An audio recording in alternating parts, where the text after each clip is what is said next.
We just stepped on their face with a hobnail boot and broke their nose. We just crushed their face.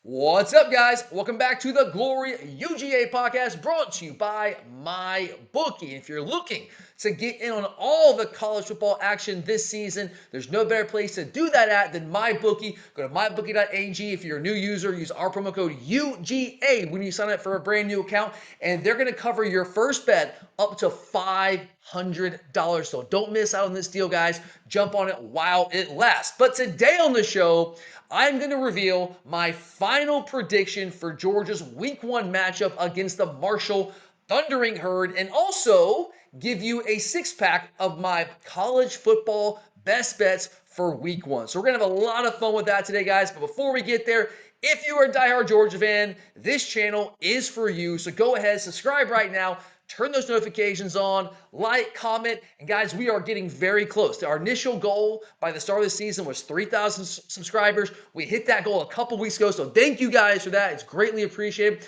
But I also set a new goal of 3,500 subscribers by the time we hit Game 1. And now we are just a few short days away, and we are oh so close to that goal of 3,500 subscribers. So you might be the one to put us over the top. So thank you in advance for your support, guys. I greatly do appreciate it. But all right. Let's do this. Let's talk some Georgia football, music to my ears.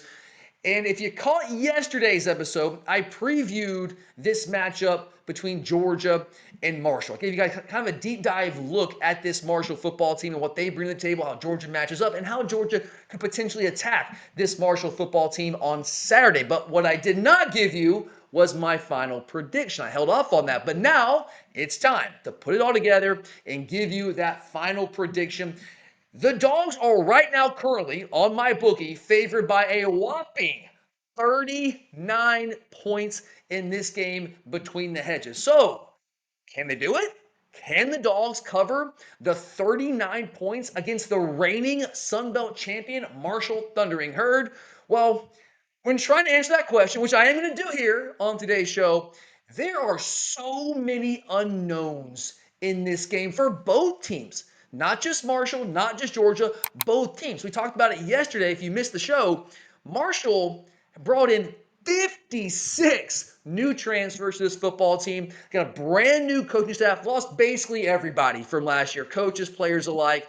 And then on Georgia's side, like we didn't have that much turnover, but we did lose 13 impact players to the NFL draft. We lost an assortment of other players to the transfer portal, including the quarterback position. We also have a number of new players that are going to be new starters or moving into more prominent roles. Quarterback, Gunnar Stockton being one of those. So it is really difficult. When you look at both sides, the unknowns coming into Week 1, it's difficult to handicap this game in terms of how big the margin is going to be. What's the margin of victory going to be, which is what we're trying to do, right? When you are trying to predict a spread. And look, guys, I know the easy route would be to just go, hey, it's Georgia, it's Marshall, so take the Dogs and lay the points, right? Marshall's got no shot. The Dogs are just going to kill them. And with the talent edge, I would agree that Georgia should win this game comfortably. I fully expect Georgia to leave Sanford Stadium with a nice, solid, comfortable win against Marshall. But 39 points, guys.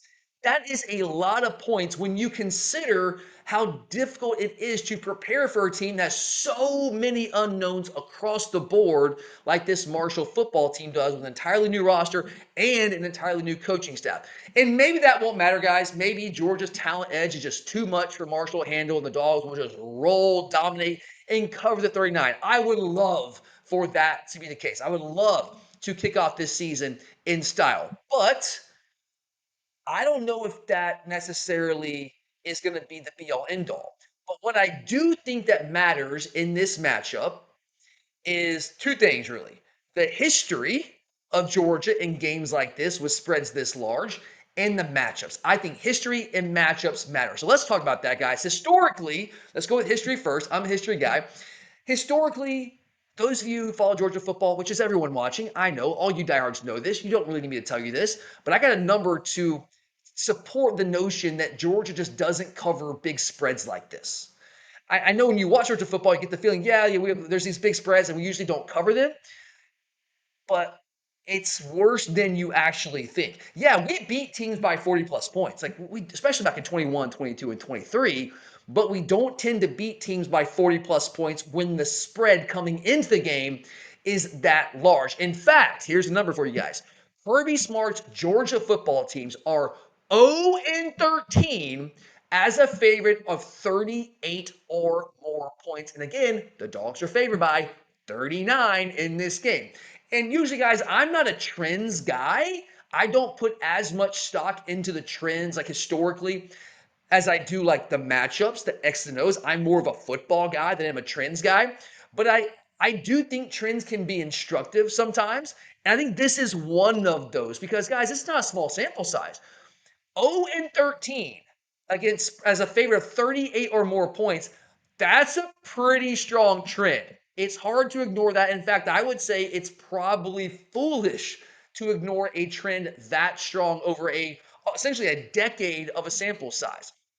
And there are reasons why that's the case. There's reasons why Georgia is 0 and 13 under Kirby Smart as a 38 or more point favorite. We know Kirby, like he's a coach's coach, right? He doesn't like to run the score up against teams like that. Now against Shane Beamer in Columbia, yeah, we'll run the score up a little bit.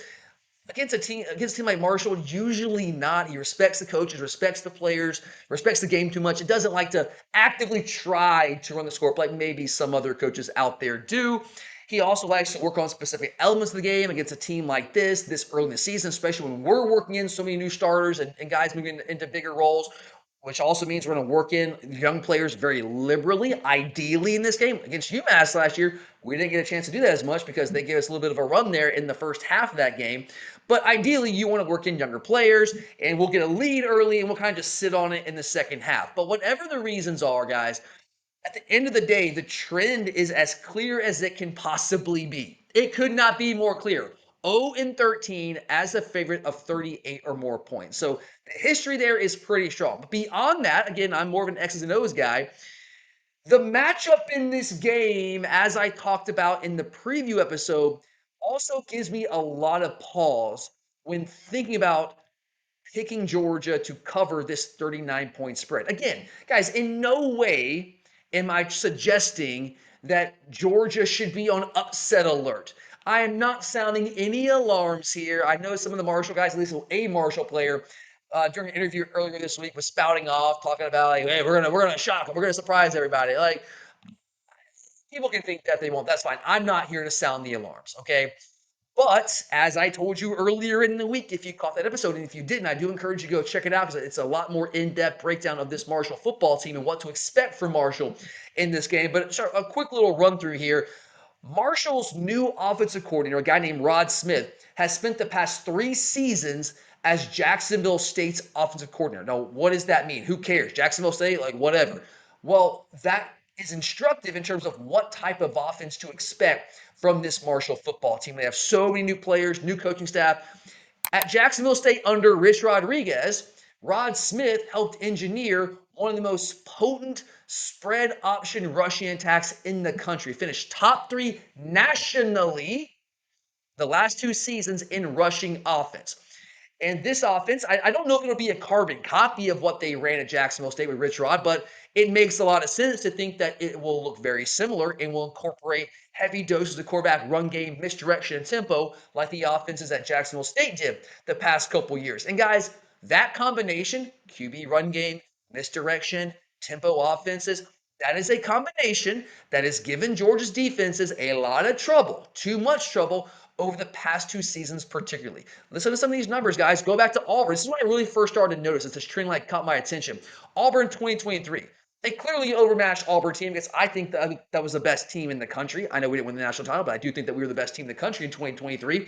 But Auburn put up 219 rushing yards in that game. Remember Peyton Thorne? Yeah, Peyton Thorne ripping off some explosive plays in the run game with all that misdirection, our eyes all over the place. Georgia Tech in 2023, not last year, 2023, 205 yards rushing. Alabama last year, 173. UMass, 226 last year. And Georgia Tech last year in that 8 overtime game, 260 yards rushing. What do all of those teams have in common? They either ran versions of the spread option offense or incorporated elements of that style of offense liberally into their scheme with dual threat quarterbacks. Okay, and what does that do for us? Why does that cause issues for Georgia? It creates eye discipline issues. You're not reading your keys. You're looking this way, that way with motion, misdirection, pre-snap, post-snap. It creates blown assignments. It also creates numbers issues for us in the box, which we've had some troubles with against teams like that. And again, I do fully expect Marshall to employ a very similar style offense on Saturday. Now, of course, the talent level isn't close here. Georgia's here, Marshall's here from a talent standpoint. But I'm a believer in matchups, guys. Like talent obviously is number one. That matters. That's the number one indicator of wins and losses. But matchups also matter, and they can negate an overwhelming talent edge to some degree. And I'll also say this, like you might say, well, Tyler, like the talent level is too much. I hear you, man. I hear you on that. But I would respond by saying, well, wasn't the same thing true when Georgia played UMass last November? Yeah, it was. UMass is a terrible team, an FBS team, but a horrific, annually one of the worst FBS teams in the entire country. And what did that horrific UMass team do to Georgia's defense? Carved us up. Let's just be real. 225 plus yards rushing, 21 points against the Georgia defense. UMass, 21 points, 225 yards rushing. And so Georgia won. Ended up, yeah, at the end of the day, we won that game comfortably, but they did still score 21 points. And we also didn't win that game by a 39-point margin, which is what we're shooting for here if we're talking about Georgia covering the spread in this game. Now, on the flip side, I do think that Georgia will have a lot of success offensively against this 3-3-5 stack defensive attack that Marshall can likely employ under Tony Gibson. That's what he ran the last 6 years at NC State. I imagine that's what he's going to employ here at Marshall. That is a scheme that historically under Kirby Smart, we have flat out gashed, especially with the run game. We ran for 275 against Arkansas with a similar style defense back in 2021. We've had similar levels of success in other games against teams that run similar style defenses. So I do expect us to have a lot of success offensively. Again, specifically running the football in this game, especially with the size advantage that we have in the trenches. I know that we're working in a lot of new guys on the offensive line. And that does give me some like minor concern to a degree because when you have new guys on the offensive line that haven't really played together in a real game setting, when you're playing a 3-3-5 stack team, one of the benefits of running a 3-3-5 stack, like why would you want to do that if you get gashed in the run game? Well, you have more guys playing from depth. You have more athletes on the field, so it gives you more versatility in where blitzes are coming from. You can package your blitzes a little bit better. You can disguise them better. It's just harder to handle, and you make the offensive line think a little more, and that can create some blown assignments and create some negative plays in the battlefield. That's the idea behind it. So when you have a young offensive line, at least an inexperienced, relatively speaking, less experienced than last year, that could be problematic at times. But we just are so much bigger in the trenches with a guy like Juan Gasson, who I think is going to start at 360 pounds. You got Micah Morris pushing like 330 pounds. You got Ueni and Daniel Calhoun at 325 pounds. So we've got a lot of size there in the trenches that I think that will allow us to lean on that Marshall front. And I do expect us to impose our will physically early in the game, and certainly as this game progresses. They don't have the kind of depth, right? I think we'll be able to kind of just run, pound, and be able to wear this team out. As long, again, here's the catch, as the offensive line doesn't blow assignments with all those players playing from depth and different kind of blitz packages that we're going to see. But, guys, I do believe that if we run the football as much as I expect us to, because I do think we're going to run the football a lot, guys, because I think that's how we're going to attack. Traditionally, it's how we attack this style of defense, and with our size advantage in the trenches, that just makes too much sense. If we attack them that way as much as I expect us to, that's going to bleed the clock, right? And think about also, guys, like not only do we traditionally attack these 3-3-5 defenses with a downhill rushing attack, but our run game last year was a disaster. 15th out of 16 teams in the SEC. That's like the most un-Georgia thing I've ever heard in my life. Like, how is that even remotely possible? But some way, somehow, that was reality, right? So like we obviously have put an emphasis on that spring practice, fall camp, all off season. So week one, imagine we really want to get that run game going against a team like this, and when they play a 3-3-5 stack, kind of just lends itself to that. So there's a number of reasons why I do expect us to run the football and run it a lot in this game. But if we do that, that's going to bleed clock. What does that do? It limits possessions. What does that mean? That means it's ultimately going to lead to limited scoring opportunities for Georgia in this game. I expect us to be efficient, but I don't expect us to have as many scoring opportunities if we run the ball as much as I expect us to do. Now, of course, special teams touchdowns, defensive touchdowns, that could change the whole dynamic of a spread. But I personally am not in the business of counting on defensive and special teams touchdowns. I don't think that's a wise way to approach it. Hey, it's gravy if we get it, but going into a game counting on that, I don't know if that's the smartest thing. So, as much as I hate this, guys, as much as I hate to start the season putting these kind of vibes out there, I'm trying to be real with you. I'm trying to be objective. When you factor in the trinity of the unknowns on both sides, Georgia and Marshall, an offensive scheme that has been problematic. Let's be real, guys. Let's own it. A scheme that has been problematic for us in recent years, even against overmatched teams like UMass last year. And three, our inability to cover spreads this big historically under Kirby Smart, 0 and 13 as a favorite of 38 or more points. I just can't, in good conscience, tell you because I know a lot of you take these picks and you're like, "Hey, what's your thought? I'm gonna go place a bet here." I can't, in good conscience, tell you that I believe Georgia is going to cover a spread of 39 points in this game. Now, those of you who are new to the show, if you don't really know me, I don't bet on Georgia games as a general rule of thumb. I'm a superstitious guy, and that's one of my superstitions. I just don't do it. Okay, I'm already too stressed out. Like my blood pressure is already like 3,000 in a game anyway. Yeah, even against a team like Marshall. I'm not putting any more added pressure on that game. Okay, it's already too much. It's already almost too much for me to handle in my advanced years. But I know a lot of you might be so inclined to place a bet. And look, I like Georgia to win this game comfortably, but I think their bet here would be Marshall in the points if you were so inclined, if you can stomach picking against Georgia when it comes to a spread. But again, even though I do expect the Dogs to win comfortably, just not by 39 points. I would say if you want me to give you a score prediction, I know people like that. You're kind of throwing darts into the wall, but hey, we'll throw one out there. I expect the score along the lines like 48 to 13, something along those lines. Again, a nice 30-ish point win for Georgia, just not quite reaching that 39, 40 point mark. I'd love to be wrong, guys. Of course, I'd love to be wrong. I'd love Georgia to win this game by 60 points, man. Let's go. Let's go drop a 70 burger. That'd be awesome.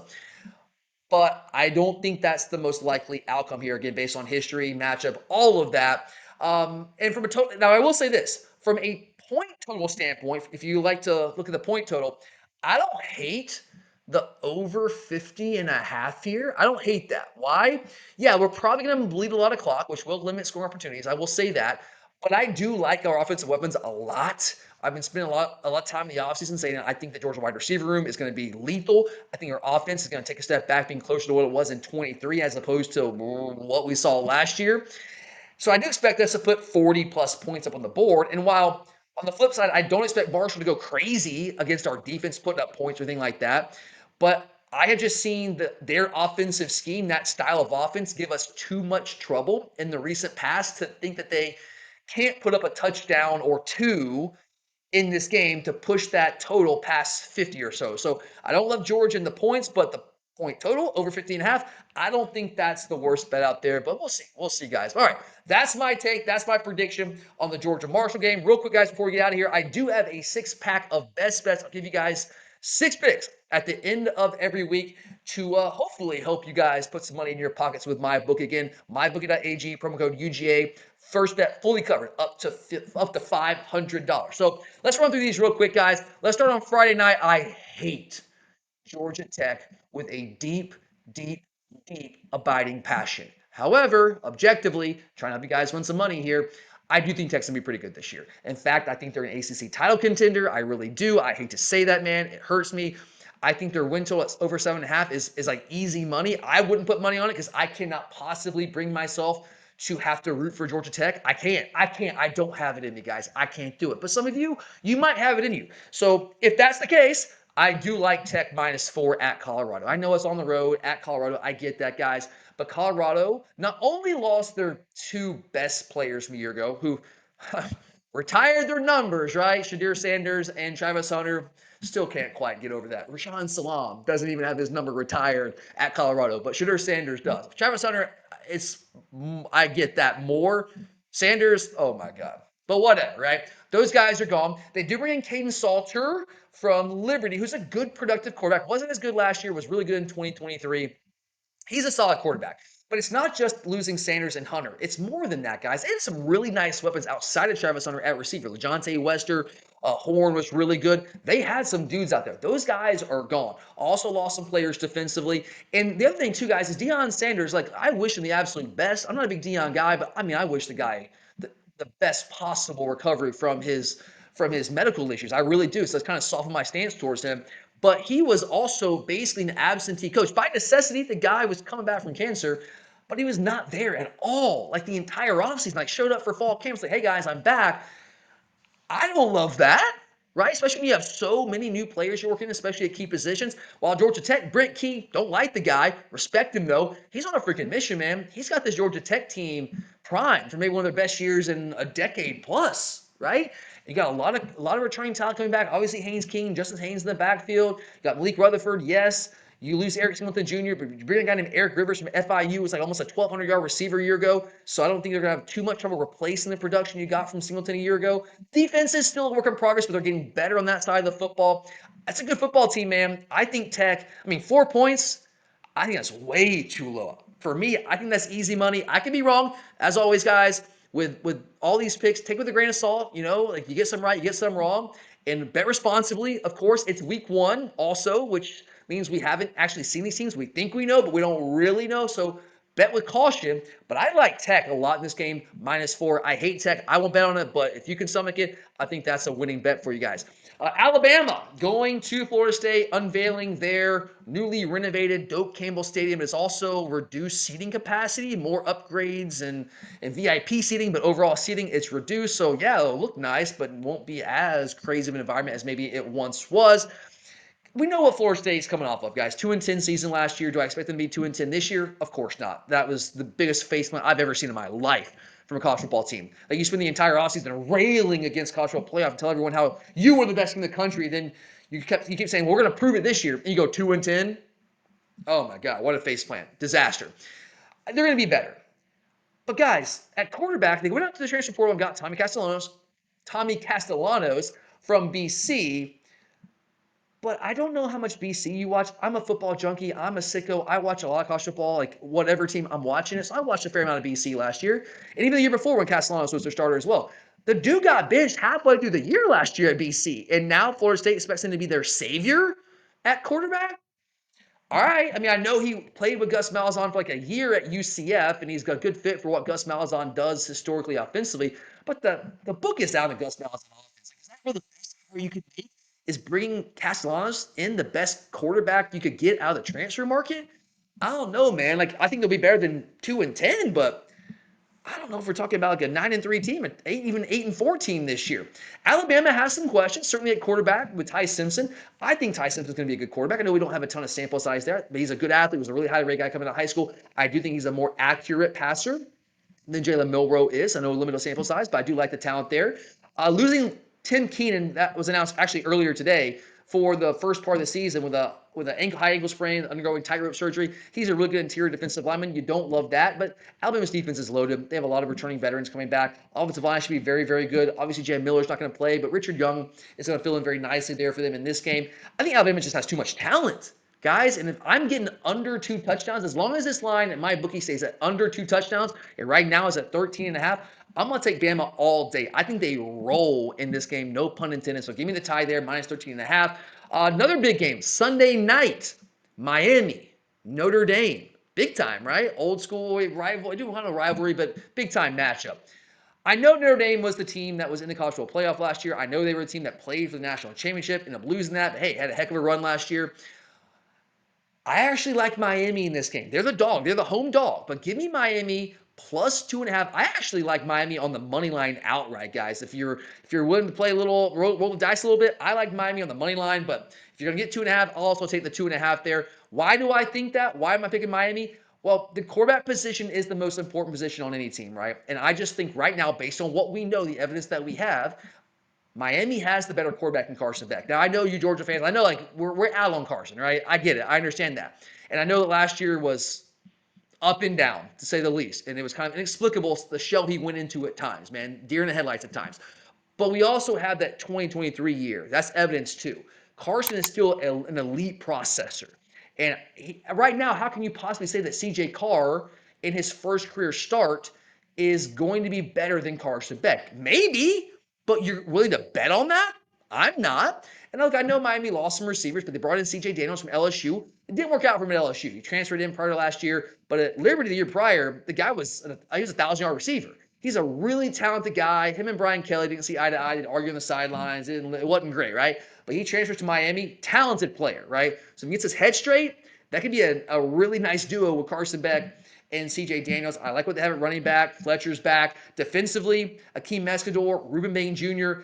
on the defensive front. I think they're going to make C.J. Carr's life miserable in his first career start. It's going to be a tough front to face. And look, guys, I know Miami's defense wasn't good last year. But let's be specific here. Let's look deep into the numbers.